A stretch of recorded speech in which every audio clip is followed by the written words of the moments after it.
Muitas pessoas passam por dificuldades em suas vidas porque Deus está construindo um testemunho. Muitas pessoas passam por enfermidades, muitas pessoas passam por desprezos, menosprezo, muitas pessoas passam por solidão, muitas pessoas passam situações com familiares enfermos, muitas pessoas passam por naufrágios. E todas essas situações são situações que vão servir para que você conte o testemunho lá na frente. Será que tudo isso que você está passando não é um grande testemunho que Deus está produzindo? Não é um grande testemunho que Deus está formando para que você tenha autoridade no chamado ao qual o Senhor te separou? Fica comigo até o final desse vídeo, porque você vai ver no vídeo de hoje, você vai relembrar comigo no vídeo de hoje, como a vida, o chamado e o ministério do apóstolo Paulo tem tudo a ver com o que você está passando agora e tem tudo a ver com a igreja que será preparada para os próximos anos, talvez para os próximos meses. Seja muito bem-vindo a mais essa meditação do canal A Lâmpada para os Meus Pés.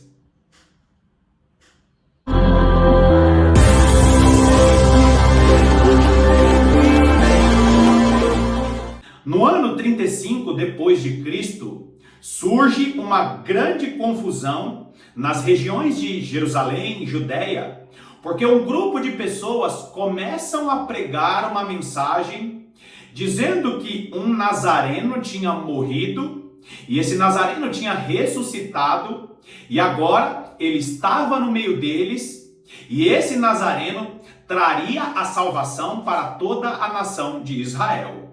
E eles pregavam essa mensagem dizendo que o próprio Nazareno, ele dizia o seguinte: eu sou o caminho, a verdade e a vida. E aquele grupo de pessoas começou a espalhar essas mensagens nos corredores, nas vielas, nas grandes vias de Jerusalém e da Judéia. E nesse mesmo ano, no ano 35 depois de Cristo, se levanta um jovem com uma grande eloquência, com uma baita sabedoria em pregar a palavra de Deus. E ele começou a dizer: aquele que morreu e ressuscitou ao terceiro dia, ele dizia: eu sou o caminho, a verdade e a vida. Esse grupo de pessoas, que esse jovem estava no meio, começaram a ser chamados de a seita dos nazarenos. Outros chamavam esse grupo de pessoas de o povo do caminho, porque a mensagem do Nazareno era essa: eu sou o caminho, a verdade e a vida. De repente, entre os religiosos surge uma grande insatisfação e eles apedrejam esse jovem por nome de Estevão. E esse jovem, cheio da presença de Deus, Estevão, cheio da presença de Deus, ele começa a ser apedrejado pelos religiosos, por aqueles que não acreditavam em suas palavras. O texto bíblico vai dizer que esse jovem estava cheio do Espírito Santo e cheio de sabedoria. E no meio do apedrejamento, ele cita as seguintes palavras: eis que vejo os céus abertos e o Filho do Homem em pé à destra de Deus. E ele diz mais: Senhor, perdoa esses homens que estão me apedrejando. Por quê? Porque eles não sabem o que fazem. Queridos irmãos, esse homem, ele acaba sendo o primeiro mártir da igreja, só que tinha um outro jovem que estava assistindo aquele apedrejamento. O jovem, chamado Saulo, concorda com aquele apedrejamento. Por quê? Porque o jovem Saulo, ele era um jovem estudioso. Ele era um jovem que estudou em uma das faculdades mais conhecidas da época dele. Ele tinha como seu mentor e professor um homem chamado Gamaliel.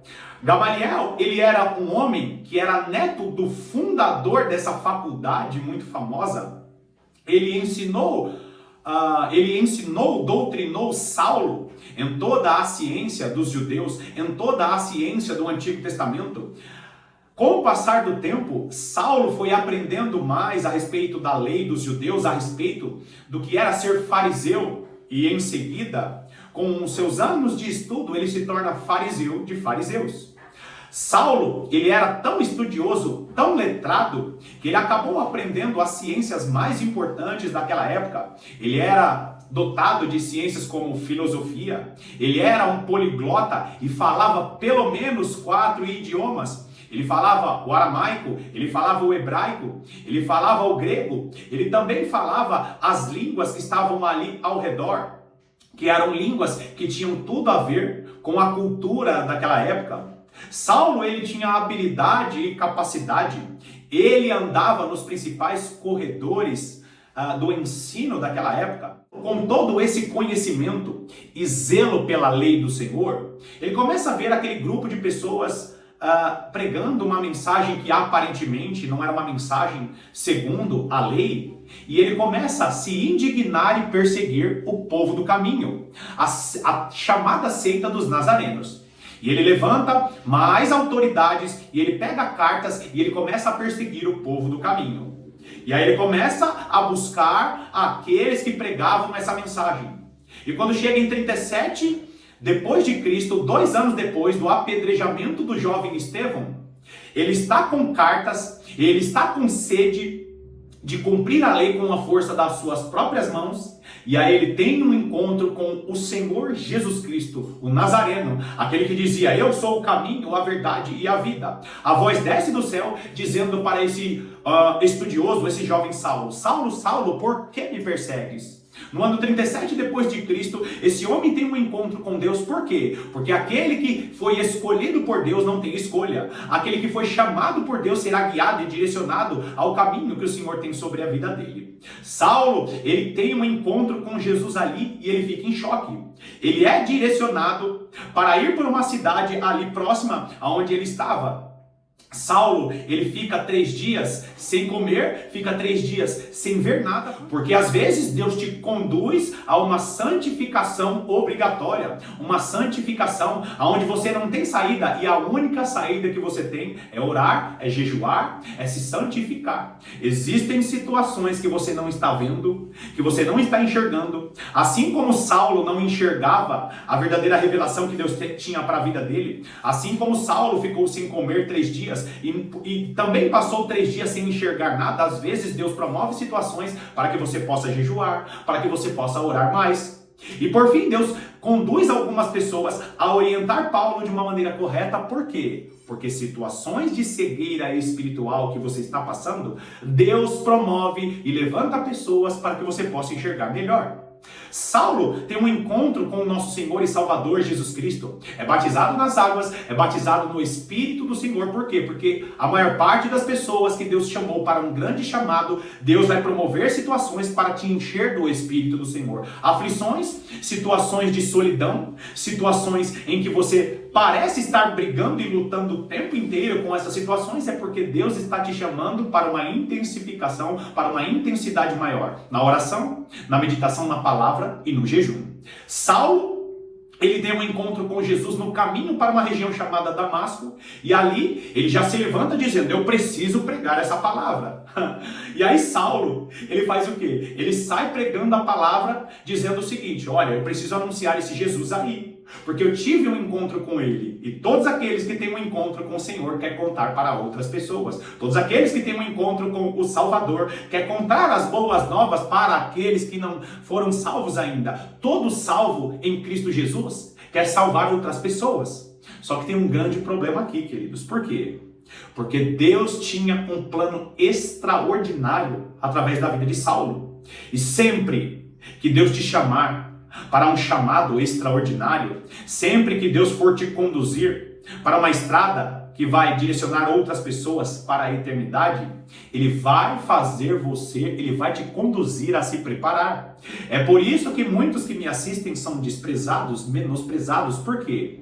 Porque assim como Saulo, assim como Paulo, assim como esse homem, ele tinha sido chamado por Deus, ele não poderia simplesmente ter um encontro com o Espírito Santo e já ir para o chamado ao qual ele tinha sido designado. O próprio texto bíblico vai dizer que Saulo não foi recebido por Pedro, não foi recebido pela liderança da igreja. Por quê? Porque eles ficaram com medo, porque até então era o cara que estava perseguindo a igreja. Ele não foi recebido pela igreja, por quê? Porque a igreja não quis receber ele? Também, por medo, mas tinha um propósito de Deus. Por quê, queridos? Porque Saulo, ele teria que voltar para se debruçar na palavra de Deus, ter experiências com o Espírito do Senhor, ter experiências com a palavra de Deus, porque aquele que não tem tempo de preparação não serve para servir. Aquele que não tem tempo de serviço na obra do Senhor, ele não tem tempo para servir.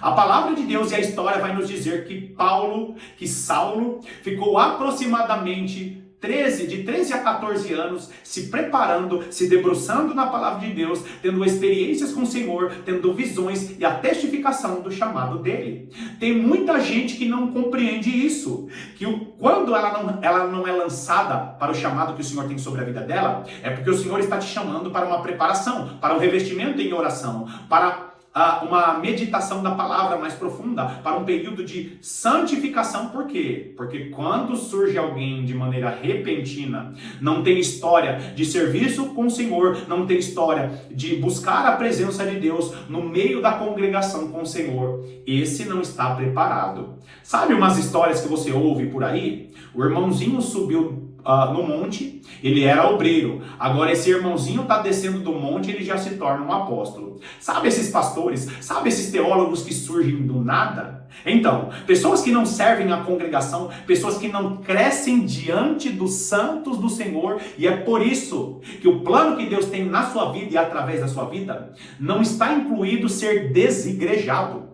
Eu já falei aqui várias vezes nos vídeos aqui do canal que muitas das vezes Deus está direcionando você para voltar a congregar ou para voltar a estar entre cristãos. Por quê? Porque você é lançado no ministério a partir da comunhão que você tem com os santos. Saulo, ele era fariseu dos fariseus. Para ser fariseu era necessário recitar os 5 primeiros livros da lei. Era necessário recitar os cinco primeiros livros do Antigo Testamento: Gênesis, Êxodo, Levítico, Números e Deuteronômio. Se no dia do teste aquele que era candidato a fariseu errasse uma vírgula desses 5 livros da Bíblia, desses 5 livros iniciais da palavra de Deus, ele era desclassificado e tinha que voltar para o teste no ano seguinte.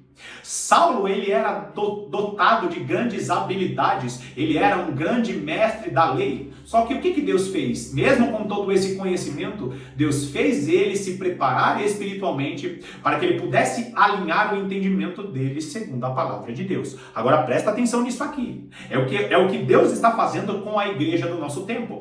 Você sabia que muitas pessoas, Deus está tirando desse sistema religioso, dessa teologia tradicional? Deus vai tirar muitos dessa teologia reformada que tem cegado a muitos, dessa doutrinação a respeito de ensinos para os últimos dias que não estão na palavra de Deus. Essa teologia que divide a igreja de Israel, que separa a igreja de Israel. Deus está fazendo como fez com o apóstolo Paulo, Deus está fazendo com muitas pessoas. Por quê? Porque nós vamos viver o período da restauração.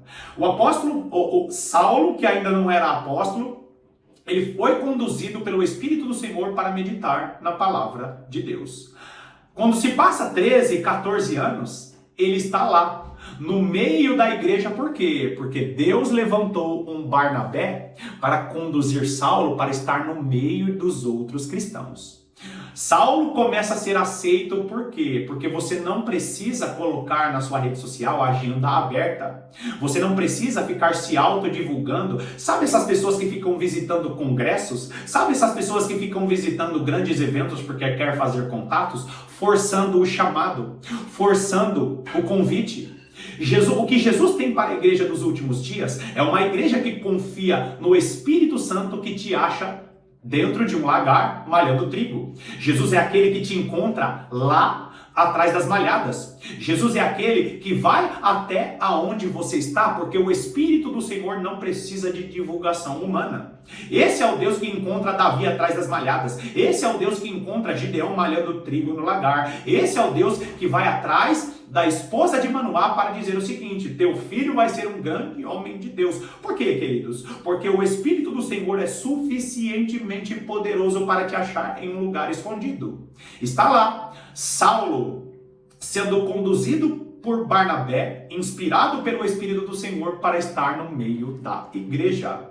Atos dos Apóstolos, capítulo de número 13, vai mencionar o quê? Saulo e Barnabé no meio de 5 outros homens. E o texto bíblico vai dizer o seguinte: estando ali mestres e profetas, e estava no meio deles quem? Saulo e Barnabé. O texto bíblico diz em Atos dos Apóstolos, capítulo 13: havia na igreja de Antioquia profetas e mestres, Barnabé, Simeão, por sobrenome Níger, Lúcio de Cirene, Manaém, Colácio de Herodes e o tetrarca, Colácio de Herodes, o tetrarca e Saulo. O texto vai dizer o seguinte: que estava Barnabé e Saulo no meio de outras pessoas. Agora não esqueça disso, Saulo estava no meio de outras pessoas, assim como Barnabé.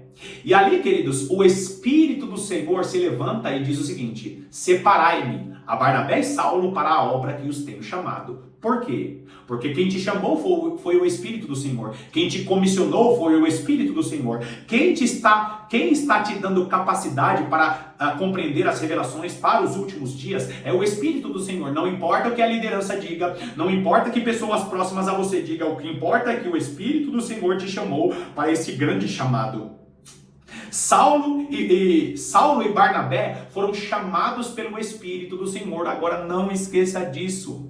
Dentro de Atos dos Apóstolos, capítulo 13, antes da voz do Espírito do Senhor chamar a Saulo e a Barnabé no meio daqueles homens, sabe o que aconteceu, queridos? Eles estavam servindo.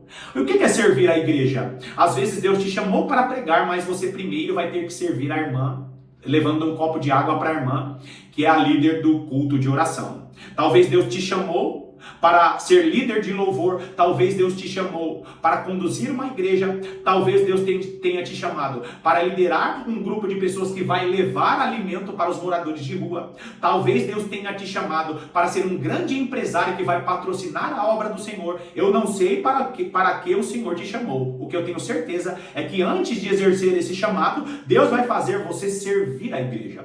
Saulo, fariseu de fariseus, estava ali servindo os irmãos.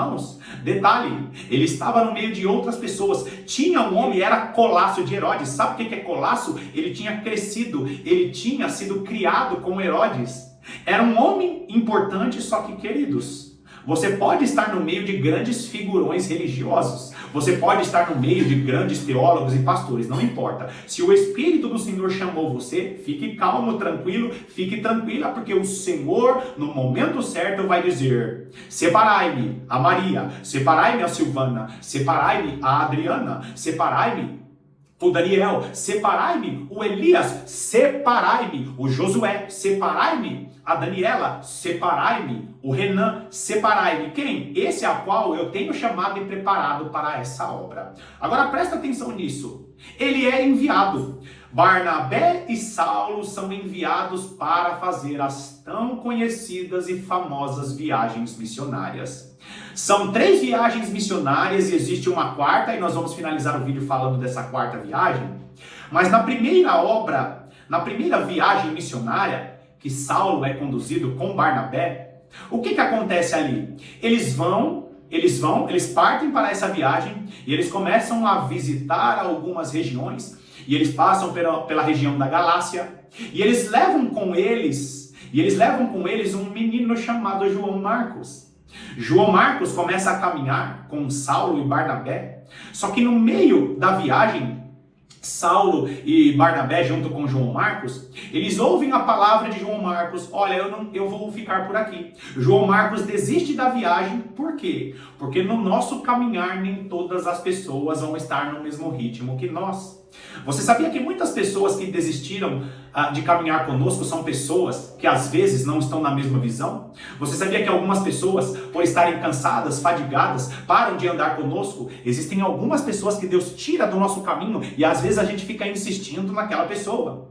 Em um determinado momento, João Marcos abandona, ele desiste de caminhar com Saulo e Barnabé. Por quê? Porque Deus tinha um propósito muito maior. Eles caminham por algumas regiões, eles vão para uma região chamada Antioquia da Pisídia. E você sabia que em Antioquia da Pisídia, entre as várias Antioquias daquela região, Antioquia da Pisídia era uma região específica em que Paulo, agora Saulo, que começa a usar o nome romano dele, Paulo, ele é perseguido em Antioquia da Pisídia, ele é maltratado ali, só que ele retorna para aquele lugar. E é tão lindo você ver as comunidades cristãs que foram formadas ali em Antioquia da Pisídia, que uma das primeiras cartas, provavelmente a primeira carta do apóstolo Paulo, escrita aos Gálatas, ela foi enviada justamente a essa região. Por quê? Porque às vezes você é maltratado, mas Deus vai usar aquele maltrato, vai usar aquele menosprezo para que você registre algo para a eternidade. Queridos, os maus tratos que nós sofremos, o desprezo que nós sofremos, geralmente ele acontece porque Deus está produzindo algo que vai sair de você e esse algo é para a eternidade.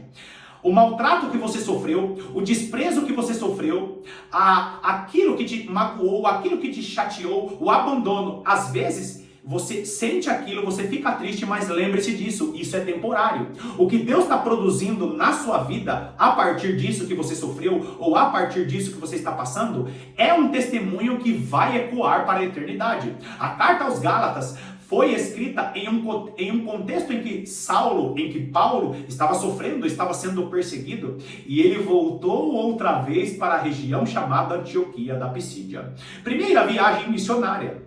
Agora, quando chega a segunda viagem missionária, acontece um grande conflito ali. Por quê? Porque agora João Marcos quer caminhar com eles. E Barnabé olha para Paulo dizendo o seguinte: não, vamos levar João Marcos. E Paulo diz o seguinte: não vamos levar não. Na primeira viagem missionária ele nos abandonou. E aí, queridos, muitas das vezes nós não entendemos isso. Por quê? Por causa da briga, por causa do conflito de Barnabé e Paulo, Barnabé se afasta, se aparta de Paulo e ele começa a caminhar com João Marcos. E Paulo, ele leva um homem chamado Silvano. Em algumas passagens, esse mesmo homem chamado Silvano é chamado de Silas. Paulo começa a andar com Silas e Barnabé começa a andar com João Marcos. A história da igreja vai dizer que Barnabé incentivou, motivou, exortou o menino João Marcos, e por causa dessa exortação, João Marcos também tem contato com o apóstolo Pedro. João Marcos se debruça aos pés do apóstolo Pedro, e desse debruçar aos pés do apóstolo Pedro, sai o evangelho segundo Marcos. Porque às vezes separação é para que a igreja venha crescer. Às vezes Deus te retirou daquele lugar para que o seu ministério venha frutificar. Às vezes Deus tirou do seu caminho. Por quê? Porque nem todas as pessoas que saem do nosso caminho são pessoas desviadas. Às vezes Deus tira do nosso caminho uma pessoa que tem uma visão diferente. Por quê? Porque visão mais visão pode causar divisão. Agora, Paulo e Silas começam, na verdade, Paulo e Silas continuam a segunda viagem missionária, e eles começam a andar o quê? Em regiões específicas. E quando eles chegam a uma região chamada Filipos, eles procuram lugares específicos para pregar a palavra de Deus e para terem ali a sua rotina de oração. De repente eles encontram um grupo de pessoas e no meio dessas pessoas tem uma mulher chamada Lídia. E Lídia, serva do Senhor, uma importante empresária, ela era vendedora de púrpura da região de Tiatira, estava no meio daquele povo em um momento de oração, em um momento de busca pela presença de Deus, e o Senhor abre o entendimento de Lídia para que ela pudesse entender todas essas coisas. Lídia foi usada pelo Senhor para compreender o que Paulo falava. O Paulo foi usado pelo Senhor para transmitir aquela revelação para essa moça chamada Lídia. Sabe por quê, queridos? Porque todas as revelações que Deus tem para a sua vida, todas as revelações que Deus tem para a igreja dos últimos dias, é uma revelação que tem um agir do Espírito Santo de uma via de mão dupla. Vou refazer a minha fala. Todas as vezes que o Espírito do Senhor quer fazer uma conexão entre duas pessoas, primeiro ele usa a pessoa que é o portador da mensagem e depois ele testifica essa mensagem para aqueles que estão ouvindo. É por isso que eu fico muito tranquilo e sossegado nos vídeos aqui no canal. Sabe por quê? Porque todas as revelações que vêm do Senhor, ele vai testificar no coração daqueles que precisam receber essa mensagem, daqueles que são sinceros em meditar na palavra de Deus.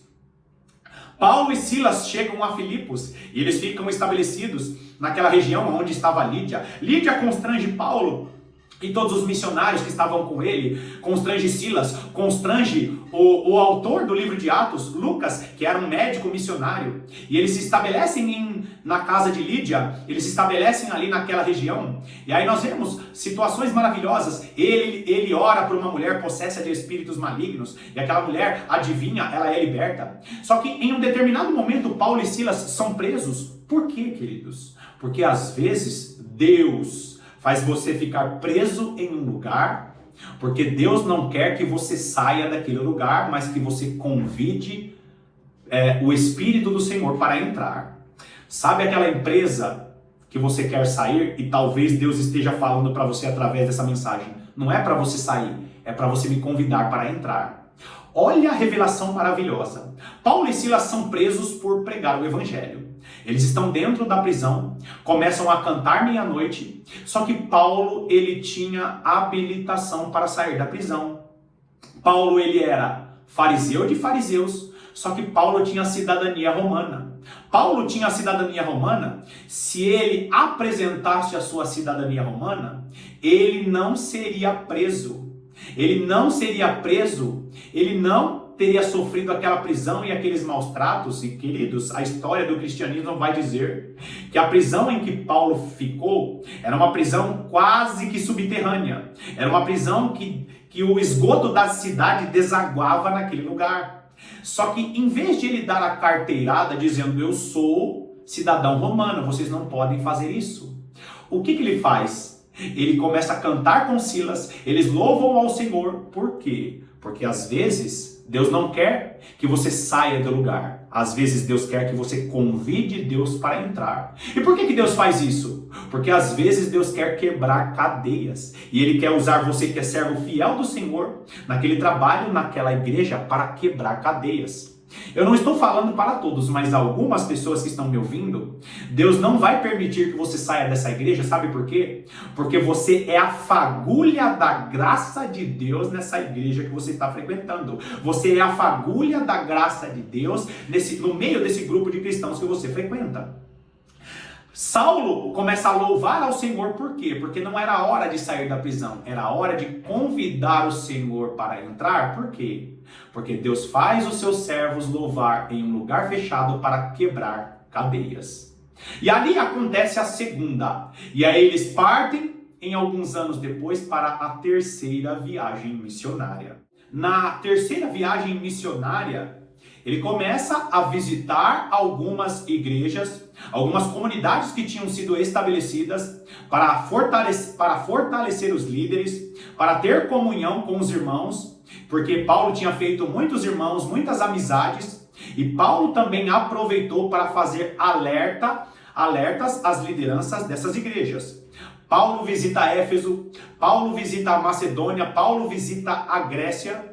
Só que ele chega em uma região chamada Troade, e ele está reunido com alguns cristãos em um lugar que era conhecido como cenáculo. Eles sobem a esse cenáculo no terceiro andar e começa a ministrar a palavra e a fortalecer os irmãos através da ministração da palavra. E ele prolonga o discurso. Alguns historiadores vão dizer que Paulo, ele ficou aproximadamente 16 horas ministrando a palavra de Deus. Em um determinado momento, um jovem que estava ouvindo a palavra, ele cai da janela, o jovem chamado Eutico cai da janela e ele acaba perdendo a sua vida nessa queda.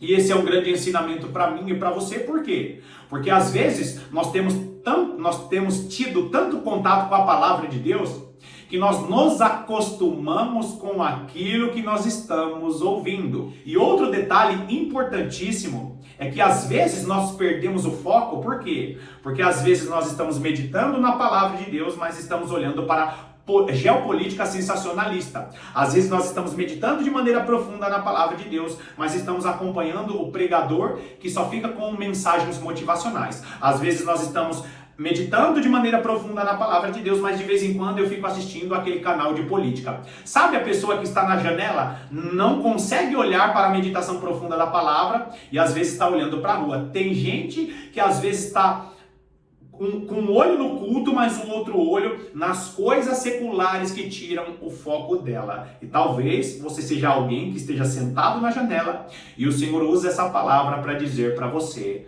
para de dividir a sua atenção, porque certamente você vai ficar distraído e cair da janela espiritual. Por quê, queridos? Porque cristão não pode ficar em janela espiritual.